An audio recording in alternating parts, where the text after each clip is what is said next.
Brazil তো তাও 23টি লাল card দেখেছে, মনে হতে পারে এটাই বিশ্ব রেকর্ড। তবে সেটা অনেক আগেই দখল করে রেখেছে আর্জেন্টিনা, যা স্পর্শ করতে পারেনি ব্রাজিল। সেলেসাউদের রেকর্ড যেখানে 23টি লাল কার্ড, আর্জেন্টিনার রেকর্ড সেখানে 36টি, যা বিশ্ব রেকর্ডের পাতায় আছে। এমনকি আর্জেন্টিনার এই রেকর্ড জায়গা পেয়েছে গিনেস ওয়ার্ল্ড রেকর্ডসের বইয়ের পাতায়।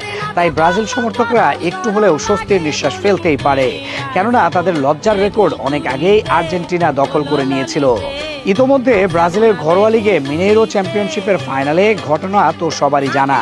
ফাইনালে ক্রুজেইরো ও আতলেতিকো মিনেইরোর মধ্যে ম্যাচে এমন এক কাণ্ড ঘটে যেখানে রেফারি দুই দলের খেলোয়াড় এবং স্টাফ সহ 23 জনকে লাল কার্ড দেখায়। এমন একটি ম্যাচের পর স্বাভাবিকভাবে প্রশ্ন ওঠে, এক ম্যাচে যদি 23 জন লাল কার্ড দেখেন এবং সেটি যদি বিশ্ব রেকর্ড না হয়, তাহলে বিশ্ব রেকর্ড কোনটি?